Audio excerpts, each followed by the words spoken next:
자, 수업 시작합시다. 예. 오늘부터 이제 뭐 진도를 나가는데 오늘은 딱히 많이 할 거 없어요. 예.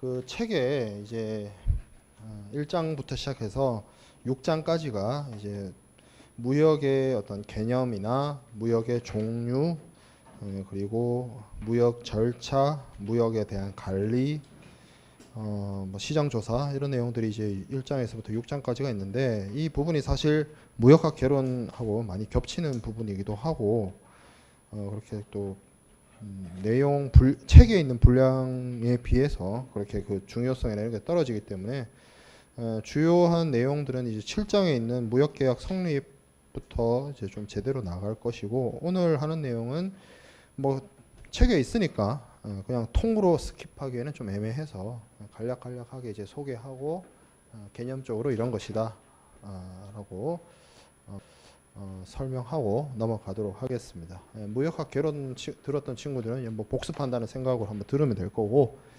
무역학 개론을 듣지 않았던 친구들은 아마 뭐 책이나 아니면 앞서 이야기한 것처럼 그 강의 영상, 제 유튜브나 아니면 그 강의 공개 사이트에 가보면 있어요. 무역학 개론 지난 학기 찍어 놓은 거, 그거 이용해서 수업을 메이크업하면 충분할 것 같아요. 유튜브 계정 알려줬죠? 그래요. 자, 그래서 나갈 내용은 이제 무역의 개념부터 좀 나가도록 하겠습니다. 1장에 있는 내용인데, 무역이란 말 자체가 이 한자어인데 이게 이제 바꿀 역자가 있어가지고 바꾼다는 뜻이에요. 물품을 바꾼다. 그래서 무역을 사실 번역을 우리가 보통 이제 트레이드를 하죠. 트레이드로 번역을 하는데, 원래 그 무역이라는 한자어가 가지고 있는 뜻은 exchange나 뭐 세일 이쪽이 맞아요. 근데 뭐 그렇게는 뭐 그게 뭐 중요한 건 아니니까. 이제 보통 무역이라고 하면 인류 문명의 발달과 함께 잉여 자원을 이제 다른 재화로 바꾸는 방식으로 이루어졌죠. 물론 물건 값을 치르고 바꿔오면 무역인 거고, 칼을 들이밀고 가져오면 전쟁인 거고, 뭐 이러면서 인류가 이제 발전을 했는데, 보통 이제 전통적으로 무역이라고 하면 상품 무역을 말합니다. 물품, 상품, 제품.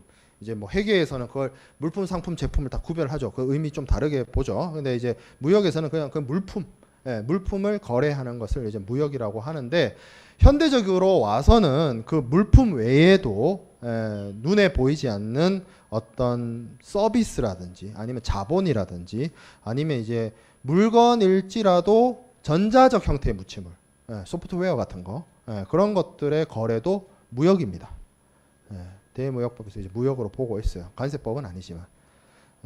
그래서 그런 것들도 무역이다. 그래서 강의 넓은 의미의 무역은 뭐 서비스라든지 자본이라든지 뭐 아니면 전자적 무체물을 다 포함한 것을 강의의 무역이라고 하고, 협의의 무역은 물품 무역만을 이야기합니다. 그래서 이 협의의 무역을 또 다른 말로 국제 물품 매매라고 하기도 해요. 그 국제 물품 매매란 말에 그러니까 무역이 두 자잖아요. 우리말로 두 자잖아요.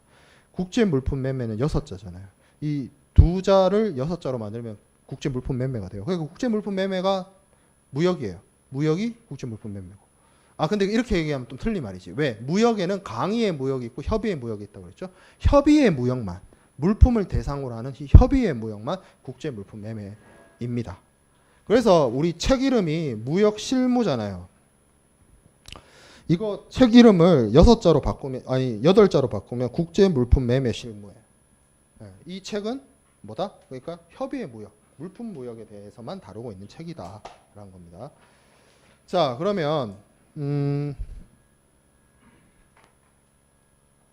이 무역의 특성, 국제 물품 매매에 이 앞에 두 자가 국제잖아요. 국제. 그래서 국내 거래가 아니에요. 내가 편의점에 가서, 마트에 가서 물건 사는 거, 아니면 어떤 기업이 국내 기업에게 물건을 사가지고 조달받는 거, 이거 무역 아닙니다. 그렇죠? 나라를 달리하는 사람들 간의 거래예요. 그렇기 때문에 거기서 발생할 수 있는 뭐 여러 가지 문제가 발생하게 되죠. 뭐 어떤 거 국제 운송을 수반해야 된다. 국제 간의 물품 이동이 이루어져야 된다. 그리고 법이나 제도나 간섭이나 문화나 법률이 다른 나라, 다른 사람하고 거래를 이루어져야 된다. 그리고 가장 결정적으로 화폐가 다르죠. 화폐가 다른. 물론 유로 좋은 국가들, EU 국가들은 국가가 다르지만 화폐가 같은 경우가 있기 때문에 거의 그건 이제 경제 공동체가 돼버렸죠. 그런데 그렇지 않은 경우는 거의 대부분 다른 화폐를 사용하고 있기 때문에 이걸 어떻게 기축 통화를 정할 것이며 교환을 어떻게 할 것이며 이런 문제가 발생하게 됩니다. 그렇기 때문에 이 화폐도 다르고 언어도 다르고 간섭도 다르고 법도 다르고 문화도 다른 사람들 간에 이루어지는 이 물품 매매를 그냥 기존의 국내 거래처럼 할 수는 없는 것이고 오랜 기간 동안 사실 인류 역사가 발전을 해오면서 잉여 자원을 팔고 넘겨주고 자원을 판매하고 수입해오는 과정 속에서 구축되어 온 여러 가지 간섭 간행이 있어요. 그거를 간섭 간행을 법의 형태로 만들어 놓은 것은 이제 국제법이 되는 것이고 아니면 이제 국제 규칙화 해놓은 경우도 있고 그런 국제 규칙, 국제법, 국제 간섭을 연구하고 학습하는 것이 이제 이 무역 실무가 되겠습니다. 뭐 학습과 연구의 목적을 한번 읽어보세요. 이 학문을 바라보는 여러 가지 설명에 해당되는 내용이고요. 이론과 실무, 우리가 배우는 경영학은 사실상 이론보다는 이제 그 실천적 학문에 가깝죠. 어떻게 그 개념을 현실화하고 조직이나 기업이나 뭐 사회를 바꾸고 혁신할 것인가에 대한 학문인데 국제상학도 이 실천적 학문 쪽에 가깝습니다. 이름 자체도 뭐 실무라고 부르기도 하고. 그래서 이 무역학이라고 하는 거는 크게 봤을 때 한 세 가지 정도로 나눌 수 있어요. 국제경제학, 국제경영학, 국제상학, 혹은 다른 학교, 예를 들어서 뭐 성균관대나 뭐 이런 좀 다른 학교들은 교수님의 어떤 학파에 따라서 국제상학이라는 표현 대신 뭐 무역상무 뭐 이런 표현을 쓰기도 합니다. 뭐 다 같은 거예요. 근데 이제 국제경제학이라고 하는 거는 보통 이론적인 분야죠. 애덤 스미스 이후부터 시작해서 뭐 리카르도니, 뭐 헥쇼 오리니니 국제무역이 어떻게 발생하고 그 국제무역이 왜 이루어져야 되며 이루어졌을 때 어떤 효용과 가치가 발생하는지를 이제 연구하는 학문인데 그거는 보통 이제 경제학부에서 다루는 내용이고 그 이제 이 국제경제학은 아무래도 이제 기업보다는 이제 국가 베이스의 관점이고 기업 베이스의 관점은 이제 국제상학 내지는 국제경영학이 있는데 국제경영학은 이제 철저하게 기업 마인드로서 해외 시장에 어떻게 진출할 것이며 그 여러 가지 다른 나라를 달리해서 경영 전략이나 사업 전략을 어떻게 짤지에 대한 분야인데 이건 수업이 따로 있죠. 국제경영학 수업이 따로 있고요.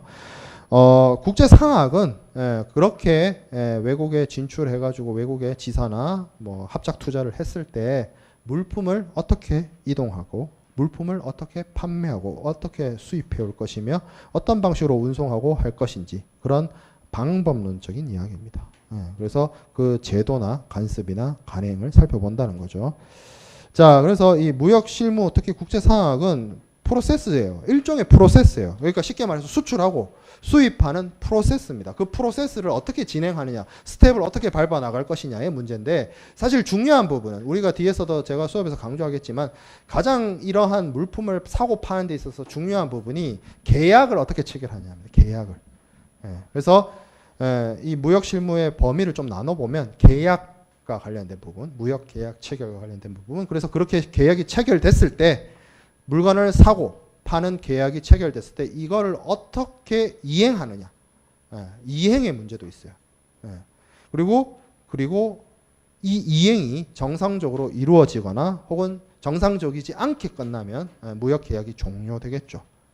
그래서 무역 이행과 관련된 파트는 대금 결제, 운송, 보험입니다. 이거는 우리 경영학부 안에 강론 수업으로 다 있고요.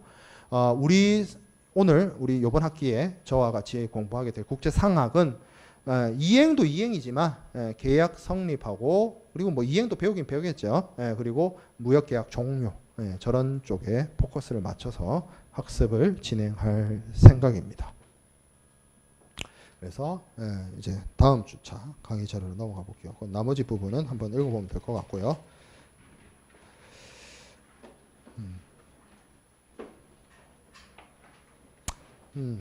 그래서 이 무역의 개념은 그렇다 정도고, 자, 무역의 종류 한번 살펴봅시다. 2장 책에는 2장에 있는데, 이게 이제 사전적 의미의 어떤 기준에 따라서 이렇게 종류를 쭉 구분을 해놨는데, 이 구분이 사실 지금 현대에 와서 맞는지 사실 의문이 들긴 해요. 그리고 이런 구분이 과연 실무적으로 실익이 있을까도 싶습니다. 그러나 이제 학문적으로는 어떤 기준에 따라서 그 거래의 기준을 따라서 이렇게 나눠 볼 수 있다는 거죠. 첫 번째로 보는 게 이제 유형 무역과 무역 무역입니다. 유형 무역, 무역 무역. 유형 무역은 물품을 얘기하는 거죠. 이 물품이 우리나라에서 나가고 수출, 우리나라에 들어오고 수입이죠. 수출과 수입이 이루어집니다.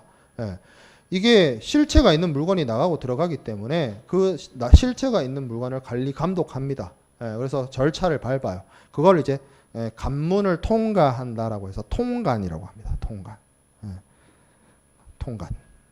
그래서 인천공항이나 부산항이나 이런 데 가보면 이제 통관을 하기 위한 역할을 하는 장소들이 있고, 통관에 따른 관세청, 세관 이런 것들이 운영이 되죠. 자, 무형 무역이 있습니다. 무형 무역. 이거는 여기서 나와 있는 것처럼 기술, 용역. 용역이 이제 서비스죠. 그리고 자본. 해외 직접 투자 같은 게 이제 자본 수출이죠. 쉽게 말하면. 해외 직접 투자. 돈을 수출하는 거잖아. 그죠? 어떤 노동력을 파견하는 거예요. 그럼 용역을 수출하는 거죠. 사람을 보내는 거죠. 사람이 물건은 아니죠. 형태는 있지만. 그리고 여기에는 안 나와 있습니다만 제가 앞에서 얘기한 것처럼 전자적 형태의 무체물, 다운로드 받거나 프로그램, 소프트웨어, 그런 것들도 수출이죠. 그런 무형 무역이 있습니다. 자, 그리고 매매의 직간접 방법에 따라서 직접 무역, 다이렉트로 하는 무역, 수출자가 있고 수입자가 있고, 그리고 간접 무역이 있는데, 간접 무역은 중개무역과 중개무역이 있는데 저는 발음상으로 구분이 안 돼요. 남이 발음하는 걸 들어봐도 저는 내기로는 구분이 안 돼요. 철자는 이렇게 다릅니다. 근데 영어 단어는 좀 다르죠. 인터미디어 트레이드하고 머천다이징 트레이드가 있는데, 이게 이렇게 생각해 보면 돼요. 앞에 여의를 쓰는 인터미디어 트레이드 같은 경우에는 이런 형태예요. 수출자가 있고 수입자가 있어요. 그래서 수입해 옵니다. 여기 제가 뭐 셀이나 바이에 썼지만 사실 이게 물품 매매라는 측면에서 수출은 판매가 되고 수입은 구매가 되죠. 그래서 수출자이자 수입자이고 판매자이자 구매자죠. 그렇죠? 이게 매매니까. 단지 내가 국내 거래랑 다른 국제적 사이즈의 매매일 뿐, 국제 물품 매매일 뿐. 그래서 물건을 보내요. 그래서 이 사람이 가지고 있다가 혹은 물품을 개량하거나 개선해서 다른 사람한테 팝니다. 중간에 그렇게 재판매하면서 어떤 시세적인 차익이나 중간 마진을 먹죠. 그걸 중개무역, 인터미디어 트레이드라고 합니다. 이 중개, 요 앞에 여의를 쓰는 이 중개를 보통 위성 중개할 때 그 중개를 쓰죠. 오늘 아침에 새벽 5시에 일어나서 그 빵빠레와 함께, 저는 오늘 처음 알았어요. 도르트문트도 유일 네버워커 언론을 주제 응원가로 쓰대. 난 몰랐는데 그 리버풀인 줄 알았는데, 안 봤어요? 안 봤으면 괜찮아. 하이라이트 9분짜리 보면 돼요. 그렇죠. 위성 중계잖아. 독일에서 했잖아. 뭐예요? 독일에서 한 상황을 중계받아서 서울에서 보죠. 그런 겁니다. 그런 개념. 자, 밑에 중개무역이 있습니다. 월천다이징 트레이드. 이거는 뭐냐면 요 아이를 쓰는 중개는 보통 여러분들이 어디서 많이 보냐면 공인중개사 할 때 많이 씁니다. 공인중개사가 뭐죠? 집을 팔거나 사는 사람을 연결시켜 주는 거죠. 마찬가지입니다. 무역거래에서도 수출하는 사람과 수입하는 사람을 연결시켜 주는 거예요. 소개시켜 주는 거예요. 그러면 중간에 이 사람은 중간 마진을 먹는 게 아니라 수수료, 중개 수수료를 먹는 거죠. 공인중개사는 뭐 먹어요? 복비 받죠. 복비. 그거 생각해 보면 됩니다. 그렇게 차이가 있어요. 자, 통과무역. 이건 뭐 별거 아닙니다. 국경 제3국을 통과하면 국경무역입니다. 스위치 무역. 이거 대금 결제 의무를 다른 사람한테 넘겨오거나 제3국으로 보내는 거, 그런 걸 스위치 무역이라고 합니다. 자, 그 다음에 삼국 간 무역. 이거는 이게 지금 여기서도 책에서도 그런 얘기하고 있죠. 정확한 정의를 내리기 어렵다. 예, 다양한 형태가 있어요. 무역 거래란 게. 이게 제가 그런 말 많이 할 거예요. 상황에 따라서 좀 다르다. 케이스 바이 케이스다.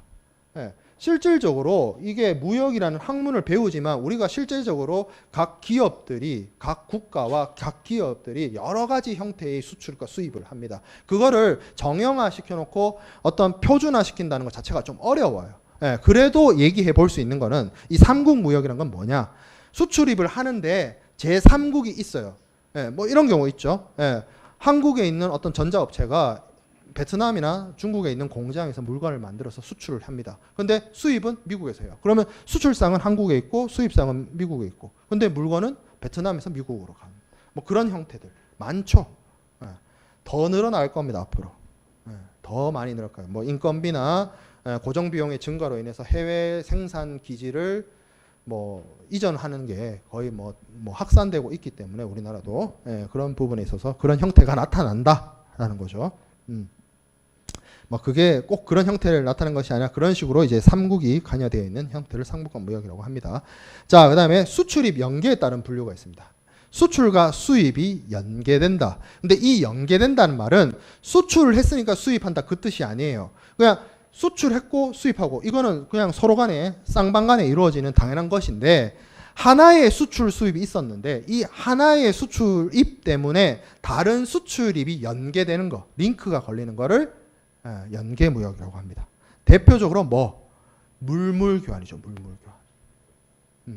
이 물물교환이 사실은 가장 오래되고 전통적인 무역 방법입니다.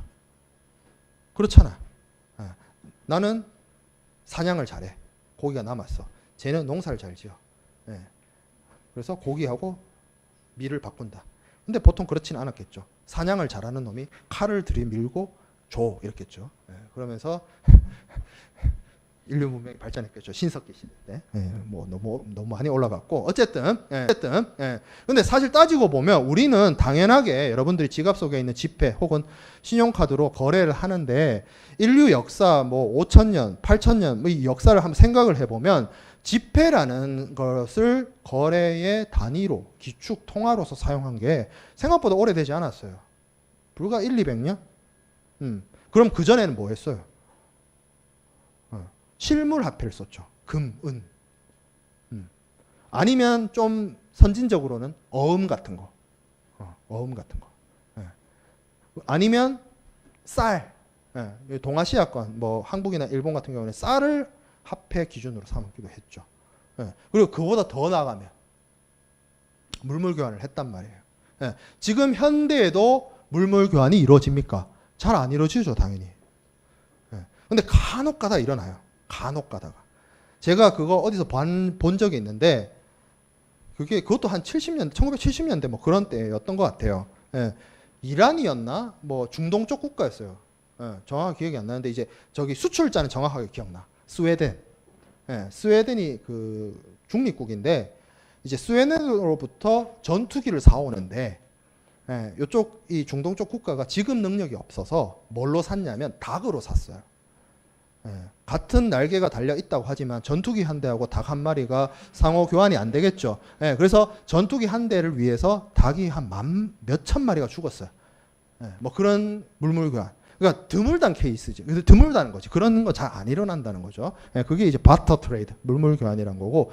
자, 밑에 구상무역이 있습니다. 구상무역은 물물 교환하고 좀 달라요. 뭐가 다르냐? 물물 교환은 말 그대로 돈 거래가 안 이루어져요. 물건과 물건 왔다 갔다 하는 건데, 구상무역은 이 물건의 교환에 이 돈 거래가 끼일 수 있어요. 근데 돈 거래가 끼이는데, 아니 그러면 물건 보내주고 돈 받으면 그건 그냥 일반적인 무역이 아닙니까? 근데 여기서 말하는 구상무역이란 건 뭐냐면, 한 거래가 발생하는데 내가 일단 수출을 했어요. 그럼 수출을 했으니까 뭔가 반대급부를 가져와야 되잖아.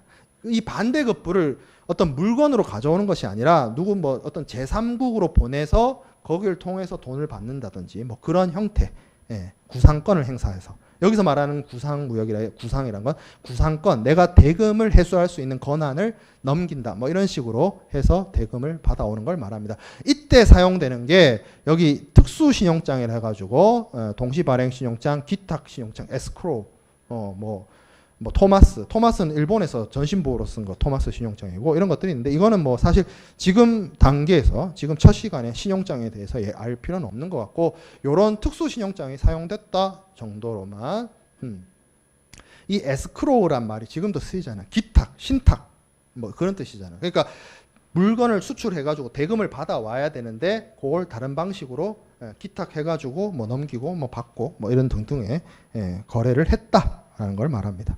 자, 대응 구매. 이거는 뭐냐면 이것도 약간 좀 올드한 개념인데 한쪽이 일방적으로 막 수출만 해요. 한쪽은 일방적으로 수입만 막 해요. 그러면 불균형이 발생하겠죠. 한쪽은 적자, 한쪽은 적자. 그래서 보통 이렇게 뭐 사회주의 국가나 이런 데서 많이 했어요. 동구권 국가에서. 옛날 동구권 국가에서. 동서냉전 있을 때. 그러니까 일방적으로 수입만 하기에는 우리 물건 좀 사가라 라고 하는데 그 상대방 국가는 딱히 사올 물건이 없어. 너네 나라로부터. 그러니까 이제 욕을 하는 거죠. 인위적으로. 너네가 우리한테 물건을 팔려면 이걸 사가야 돼. 뭐 이런 식으로 대응 구매를 요구하는 형태. 자, 산업협력, 제품 판매 방식, 프로덕트 바이백이 있고요. 합작 투자가 있습니다. 제품 판매 방식은 뭐냐면 좀 기술 선진국이나 선진국에서 기술 후진국이나 저개발 국가의 어떤 플랜트나 이런 것들을 만들어서 거기서 현지에서 생산해서 거기서 나오는 그 공장이나 플랜트에서 생산되는 어떤 제품이나 천연자원 같은 것들을 가져오는 방식을 제품 판매 뭐 이렇게 얘기를 합니다. 그리고 합작 투자는 합작 투자.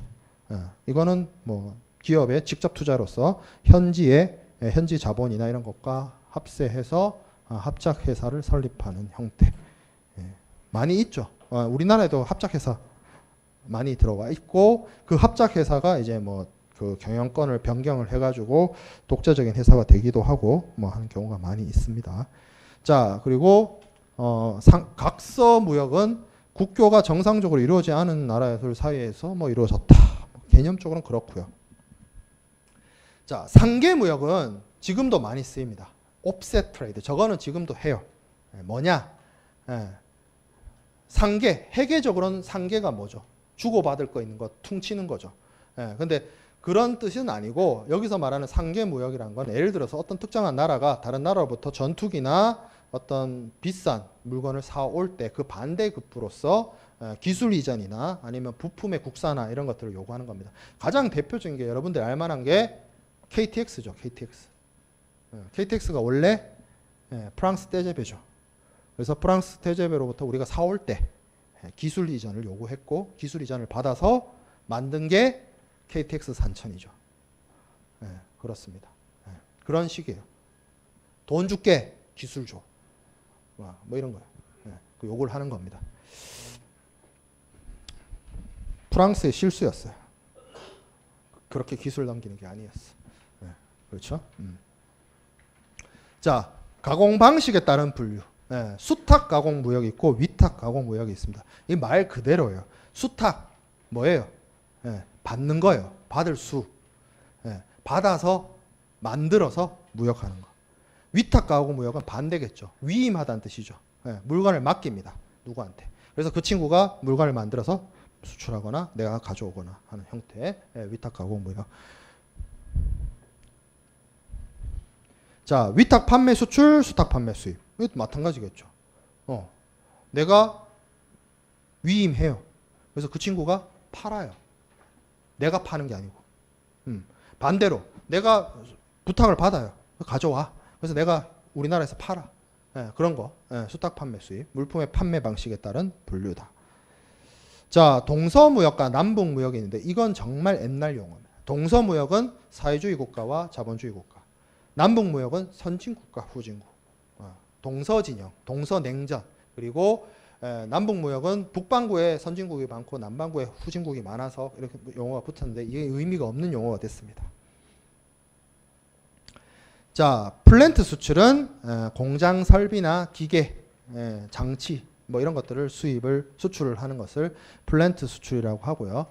자, 보세 창고도 거래, BWT라고 하는데 이거는 뭐 설명을 안 할래 안 할 수 없는데 사실 좀 딴 데 빼가지고 딴 데서 설명했으면 좋겠는데 여기 들어가 있어가지고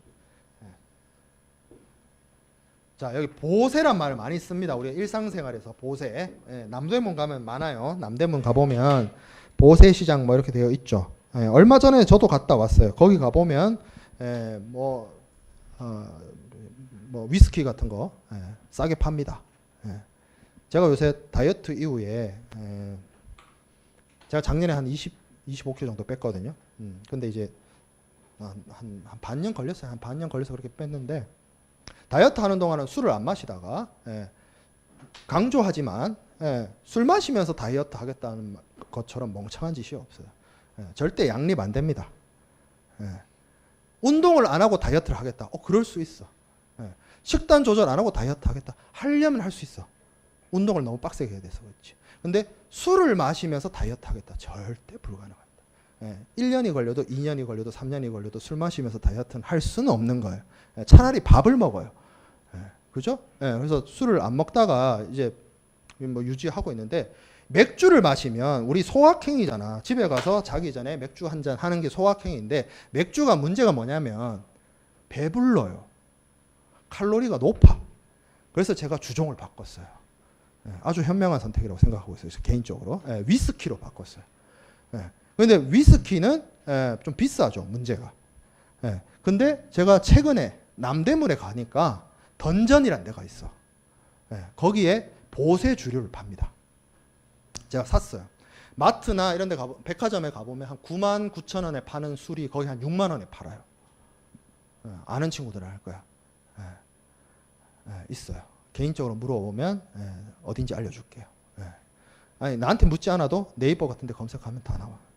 거기 그래서 보니까 뭐라고 쓰여 있냐면 듀티프리라고 적혀 있어요. 그런 술이에요. 그러니까 보세라는 거지. 보세가 정확하게 뭘 뜻하냐면 세금이 유보됐다는 뜻입니다. 세금을 안 냈다는 뜻이에요. 우리나라는 기본적으로 외국에서 물건이 들어오면 세금을 내야 돼요. 관세.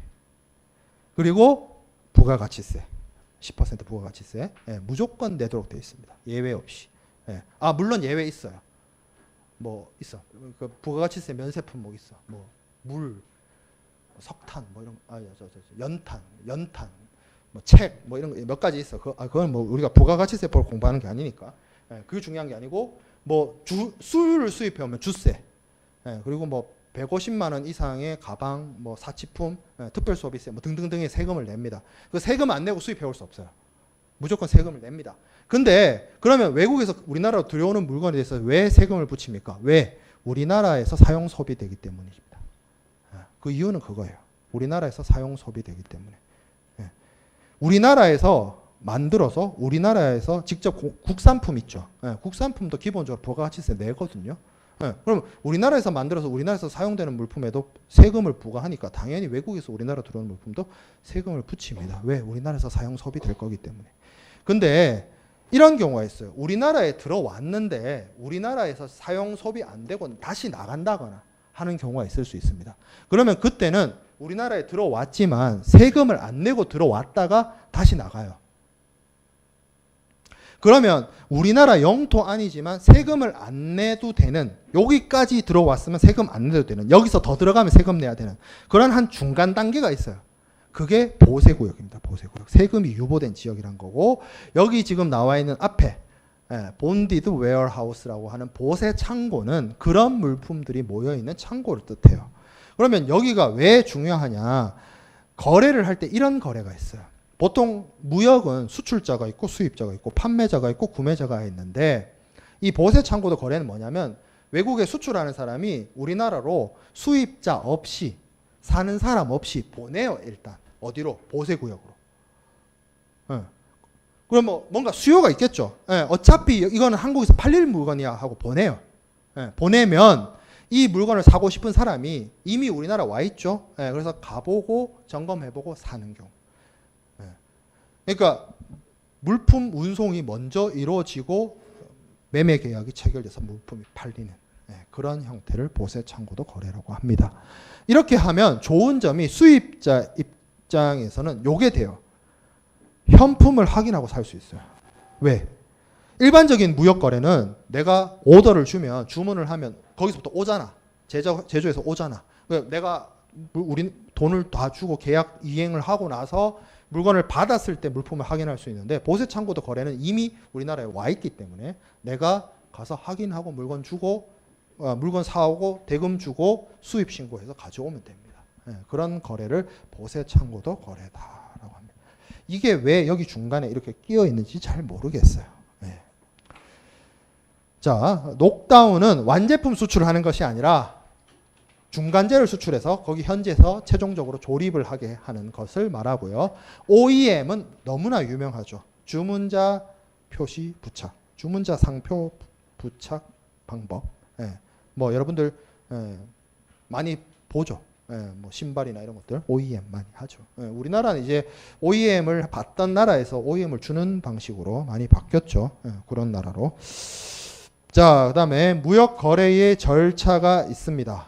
이거를 제가 무역학 개론할 때는 정말 빡빡하게 하나하나씩 설명을 다 했는데 뭐 그럴 것까지는 없고요.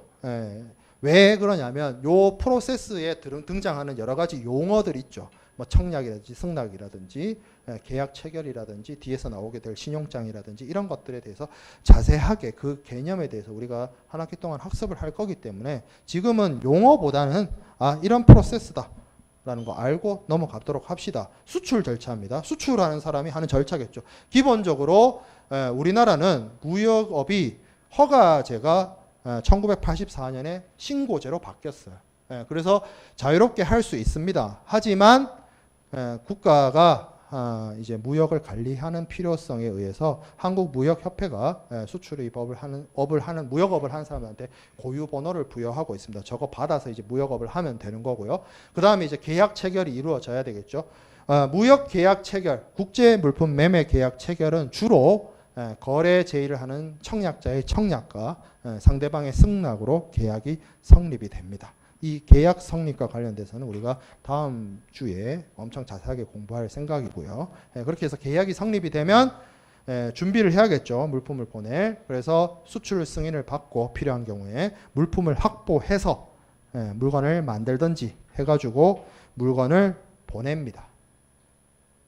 여기서는 이제 해상 운송을 한다라고 되어 있는데 해상 운송 말고도 항공 운송이나 이런 다른 방식으로 이제 물품을 보내게 되고 해상 운송을 하게 되면 이제 선박에 운용하는 해상 운송인과 운송 계약을 체결해 가지고 선박에 물품을 선적해서 국제 운송, 국제 해상 운송을 통해서 상대방 수입국 항구로 보내게 됩니다. 여기 보면 여러 가지 어려운 용어들이 등장을 합니다. 뭐 커머셜 인보이스, 빌 오브 레딩, 마린 인슈런스 팔리시.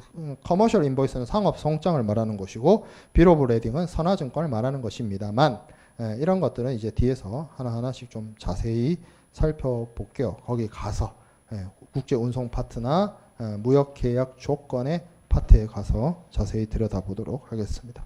그리고 물건을 내가 보냈으면 대금 회수를 해야 되겠죠. 대금 회수를 하게 되고 그렇게 뭐 사후 관리나 관세 환급. 만약에 내가 수출한 물건을 만들 때 수입품을 사용해서 그 수입품에 대해서 관세를 납부했다라고 한다면 수출 물품에 한해서 관세 환급을 받을 수 있는 시스템이 우리나라에는 되어 있습니다.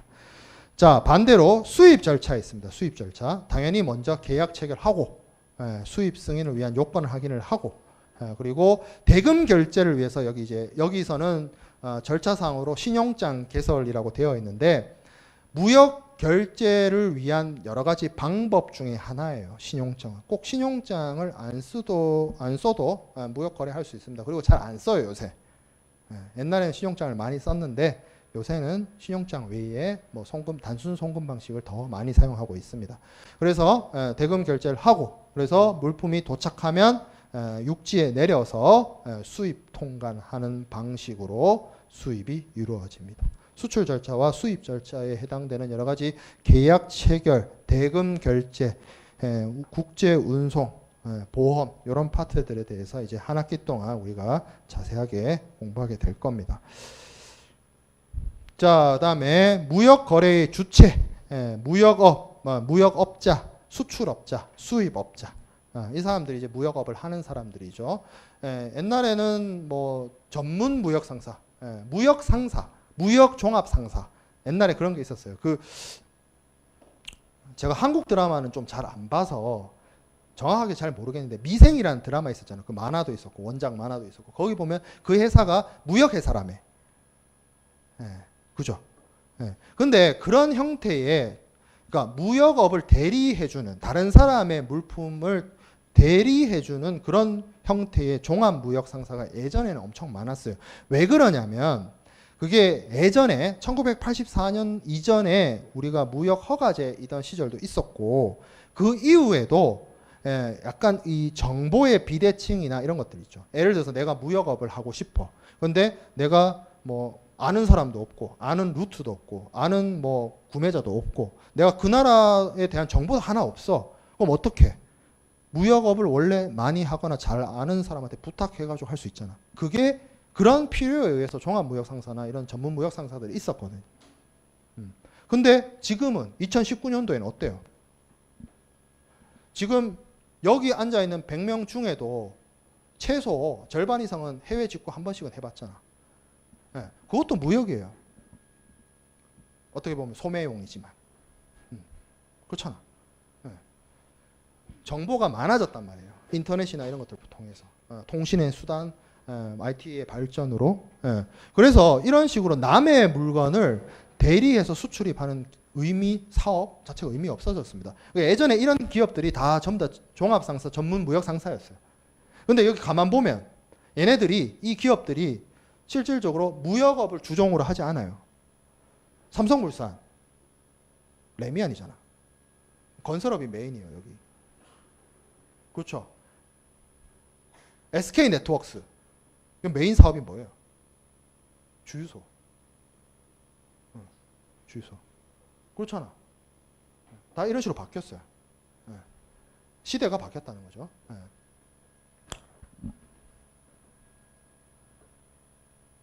그래서 지금은 무역 대리업이라는 것 자체가 의미가 없습니다. 차라리 물류업체처럼 이렇게 물류 대리, 물류 이런 어떤 프로세스를 대리하거나 아니면 통관 대리 이런 건 있어요. 아니면 특송업체가 오히려 많이 커졌죠. 왜? 여러분들이 해외 직구가 늘어남에 따라서 특송업체들, 소위 말하는 FedEx, UPS, DHL 이런 회사들이 그 처리하는 화물량이 엄청 늘었죠. 왜? UPS나 DHL이나 FedEx는 전문 무역 상사가 아니야. 뭐만 해주는 거야? 일종의 택배업이잖아. 국제적인 택배업이잖아. 그걸 이제 특송이라고 해요. 특송.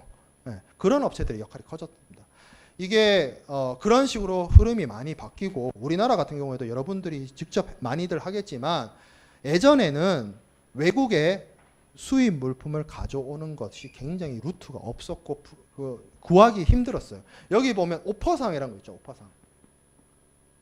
물품 매도 확약서를 발행하는 업자인데 물품을 어떻게 보면 팔기 위한 확약서? 아니 물품을 파는 것도 아니고 확약서를 발행하는 업? 이게 뭐냐면 옛날에는 무역 거래를 쉽게 할 수가 없으니까 외국의 바이어들하고의 어떤 루트 있죠. 커넥션. 이거를 링크 시켜주는 것만으로도 돈을 받았다는 거야. 그런 거 하던 사람들이 오파상이에요. 옛날에 70년대, 80년대. 근데 지금 의미 없죠. 당장 인터넷만 연결되어 있으면 아마존에 접속할 수 있고. 그렇잖아. 그런 시대가 됐죠. 그리고 우리나라 같은 경우에도 직구에 이어서 직매. 물론 저는 이렇게 이 표현을 밀고 있는데 직매라는 표현. 자, 직구는 우리가 알고 있는 직구는 이거잖아. 직접 구매잖아. 맞죠? 내가 사이트에 들어가서 아마존이 됐든 뭐가 됐든 뭐 중국의 사이트가 됐든 어디 들어가서 사가지고 특송업체 통해서 내가 내 집으로 이제 배달받는 거. 그 해외 직구라는 표현을 쓰잖아. 그럼 반대는 뭐라 쓸까요? 반대. 그러니까 중국에 있는 사람이 우리나라에 있는 그런 이제 상거래 업체를 접속을 한다. 아니면 미국이나 유럽에 있는 사람이 우리나라에 있는 뭐 어떤 마켓 이런 데에 접속해가지고 물건을 사가지고 보낸다. 이거 뭐라 할 것 같아요? 뭐라 해야 될까? 해외 직접 판매? 그런 표현이 맞겠죠. 그래서 난 뭐 직판, 직매 이렇게 쓰는데 이쪽 학계에서는 역직구라 그럽니다. 실제로 써요. 그 보면 논문들 보면 역직구가 어쩌고저쩌고 나와요. 그 용어 이거 좀 바꾸자고 해도 어느 교수님이 먼저 쓰기 시작했는지는 모르겠는데 다 그렇게 써요. 실제로 우리나라 이제 직구보다 역직구 시장이 엄청 많이 커져서 우리나라 기업들이 우리나라 뭐 상품을 해외에 이제 팔거나 하는 그 규모가 점점 커지고 있습니다. 그것도 어떻게 보면 다 무역이죠. 무역의 형태가 이제 나타나고 있는데 그런 식으로 현재 변화하고 있고 이렇게 전문적으로 무역 그 자체를 대리하는 형태는 이제 많이 사라졌습니다. 그래서 책이 좀 이제 다음번에 개정되면 이런 옛날 올드한 내용 좀 뺐으면 좋겠는데 뭐 개인적인 생각이에요. 자, 그래서 수출입 대행 이런 것들이 쭉 있다. 거죠. 수입 대행. 그러니까 수출 대행, 수입 대행보다 지금 무슨 얘기야? 차라리 배대지, 배송 대행, 구매 대행 이런 게 더 많아졌다는 거죠. 해외 직구 물량이 많아지면서 시대의 흐름이. 자, 그다음에 무역 관리에 대해서 좀 살펴보도록 하겠습니다. 우리나라는 이제 무역을 관리를 하는데 여기 적어놨네요. 지난 시간에 무역을 관리하는 3법이 있습니다. 대외무역법, 간세법, 외국한 거래법, 외환거래법이라고 써놨는데 원래 풀네임은 외국한 거래법입니다. 그래서 요 3법이 무역 3법이 우리나라의 무역을 관리합니다. 이게 우리나라는 그렇고 다른 외국 뭐 중국이나 미국이나 뭐 일본이나 이런 나라 그런 이제 뭐 불문법 국가, 대륙법계 국가, 영미법, 이제 성문법 뭐 그런 이제 법률의 체계나 아니면 사회주의 국가 중국이나 뭐 이런 베트남 이런 나라들이 그 나라의 어떤 법 체계나 시스템이 조금 제도가 조금 달라서 그렇지 이런 유사한 형태의 무역을 규율하는 법률이 있습니다. 아마 법 이름이 다 다를 거야. 각국마다. 그래서 무역을 관리하는 법이 있고 가장 우리나라의 경우에는 이제 대외무역법이 무역을 관리하는 가장 기본법입니다. 그래서 뭐 우리나라의 어떤 통상진흥, 무역진흥 그리고 원산지, 전략물자 수출입 그리고 원산지 표시 뭐 이런 내용들을 담고 있고요. 그리고 간세법은 앞서 얘기한 것처럼 외국에서 들어오는 외국 물품에 간세를 부과하는 역할을 하고 있습니다. 그리고 그게 단순히 세금인 간세를 부과하는데 그치는 것이 아니라 물품을 수출하는 수출 통관 그리고 외국에서 물품을 가져오는 수입 통관 그러니까 통관을 관리하는 법이에요. 통관법이에요. 사실 우리나라 말은 용어는 간세법인데 이 법의 성격이 우리나라 통관법입니다. 수출입 절차를 규정해놓고 거기에 따른 수출 승인, 수출 신고 절차를 두고 있습니다. 자, 그리고 외국한 거래법은 물건을 외국에서 우리나라로 가져오게 되면 당연히 반대급부로서 대금 결제를 해야 되겠죠. 그래서 대금 결제를 하게 되면 당연히 우리나라 돈으로 지급하는 경우도 간혹 있지만 대체적으로는 US 달러로 이제 대금 지급을 하게 되는데 그러한 외국한 우리나라 화폐가 아닌 외국한을 관리 감독하는 법이 외국한 거래법입니다. 이게 이 법들이 옛날부터 있었고 이 법들로 인해서 우리나라 무역을 이제 규율하고 관리를 하는데 예전에 비해서 여기서 예전이라 하면 1980년대 그 이전을 말해요. 무역이 자유화되기 이전보다 지금 많이 좀 개방되었고 특히 97년 외환거래법 같은 경우는 이제 97년 외환위기 이후로 많이 이제 좀 개혁 개방이 됐고 대외무역법도 예전에 1984년도 이전에는 무역 허가제였어요. 뭘 하려고 그러면 허가제를 그러니까 국가로부터 허가를 받아야 수출입을 할 수 있고 이런 시스템이었는데 지금은 신고제로 바뀌었습니다. 신고와 허가의 차이는 뭐 대학생 정도 되면 다 알 거예요. 그죠? 허가는 허락이 있어야만 할 수 있는 거고 신고는 그 신고 행위를 하는 걸로 하기만 하면 그게 그 국가에서 승인하거나 수리하는 것을 신고제라고 하죠. 외환거래법 같은 경우에도 예전에는 정말 이거 뭐 돈 얼마 이상 가지고 나가면 크게 문제되고 했는데 요새는 안 그렇잖아. 외국 여행 나가는데 만불일 거예요. 나도 이거 옛날에 공부한 지가 좀 오래돼가지고 정확하게 기억이 안 나는데 한 만불일 거야 아마.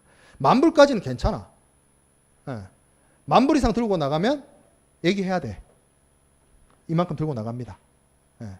그리고 그 이상도 용도만 정확하게 명확하게 얘기하고 그게 확인만 되면 은행 통해서 확인만 되면 나가게 해줘요. 예를 들어서 내가 외국에 집 사고 싶습니다. 그래서 한 10만 불 들고 나가. 재난 문자예요. 재난 문자. 이게 스마트 시계가 돼서 깜짝깜짝 놀라. 한 번만 울리면 되겠는데. 예. 그리고 예. 그래요. 예. 말을 말아야지. 예. 탈한국을 하든지 해야지. 예. 원래 여기서 이렇게 보면 남산이 보이고 남산타워가 보여야 되는데 안 보이잖아 지금. 예. 그래요. 예. 재난 문자입니다. 예. 아니 뭐 어디까지 얘기했지? 그래. 용도를 정확하게 밝히고 신고하고 그 절차만 프로세스 그게 이제 방법 예를 들어서 외국의 주식을 산다 아니면 외국의 채권을 산다 외국의 부동산을 산다 거기에 따라서 좀 절차가 다릅니다. 어떻게 신고하고 뭐 하는지 규정이나 다 조금씩 다르 그런 것들이 규정되어 있어요. 예를 들어서 내가 마카오를 가는데 10만 불을 들고 가는데 신고 안 하고 간다. 뭐예요? 외국한 거래법 위반. 요거 한 사람 유명인 신정할. 예. 예. 그러니까 10만 불, 100만 불 들고 나갈 수 있어. 절차만 제대로 밟으면. 근데 속였다. 예. 외국한 거래법 위반. 예. 큰 죄입니다. 예. 그래요. 예. 자, 그리고 이게 이제 이 법이 중요한 게 아니고 이 법들을 기초로 해서 이제 우리나라는 뭘 하고 있냐면 대무역법에 따라서 수출입 공고 내지는 통합 공고라는 걸 합니다. 이 수출입 공고, 통합 공고가 사실 이 3법보다 어떻게 보면 더 중요하다고 할 수 있는데 이게 직접적으로 우리나라 무역을 관리해요. 수출입 공고. 이게 뭐냐면 아까 제가 우리나라는 무역 자유화가 되어 있고 무역 수출 신고, 수입 신고하면 수출을 할 수 있다라고 하는데 그렇게 열어놨지만 모든 물건을 자유롭게 수출입할 수 있는 건 아닙니다. 수출, 수입이 절대적으로 금지되어 있는 품목이 있습니다. 예. 그리고 금지된 건 아닌데 여기 보면 승인 품목, 허가 품목, 금지 품목 있죠. 금지는 뭐예요? 절대 안 돼. 절대 안 돼. 근데 승인 품목, 허가 품목은 뭐예요? 수출입은 할 수 있는데 승인을 받아야 되거나 허가를 받아야 되는 게 있어요. 그게 있습니다. 그러니까 전체 물건을 허가 받거나 하는 건 아닌데 웬만한 건 다 자유인데 신고만 하면 되는데 몇 가지는 절대 금지하고 있거나 아니면 절대 승인 허가를 받아야 된다. 그럼 절대로 금지하는 건 대표적으로 어떤 거냐? 향정신성 의약품, 총포류, 무기류 이런 거 안 돼요. 그런 거는 가져올 수가 없습니다. 가져오는 방법 밀수죠. 밀수와 무역의 차이는 합법적인 테두리냐, 불법이냐, 그죠? 그죠? 마약이 우리나라에 있다. 밀수겠죠. 밀수로 들어온 거겠죠, 그건. 근데 있어요. 사실 합법적으로 들어온 마약이 있어요, 있기는.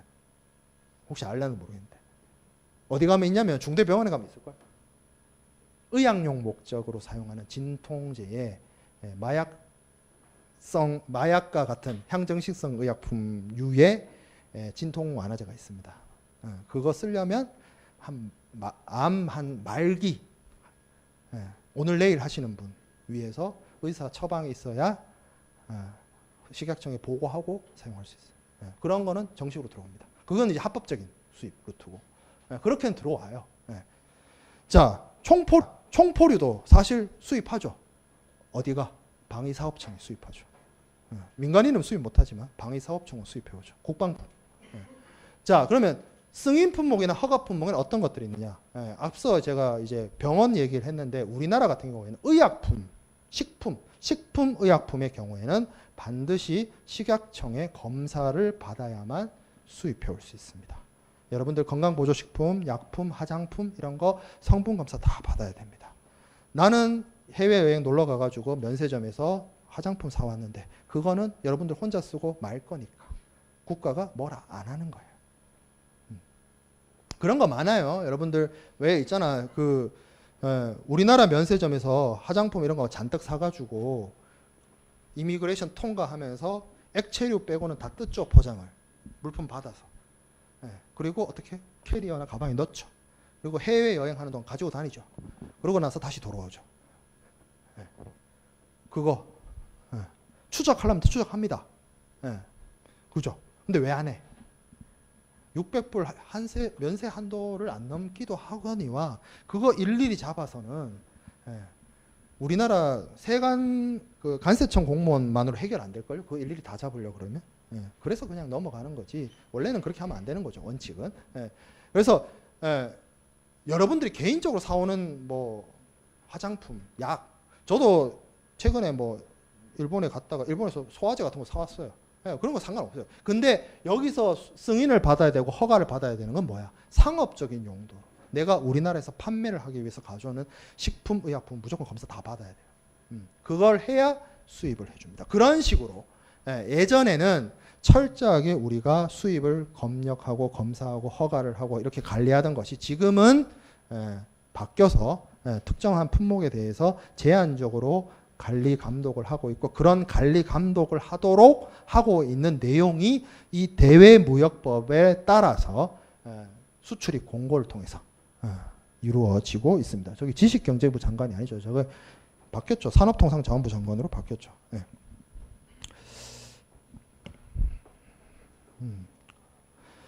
자, 그리고 이제 해외 시장 조사. 해외 시장 조사부터는 다음 시간에 이어서 하도록 하겠습니다. 해외 시장 조사, 그러니까 다음 주에 나가는 게 이제 해외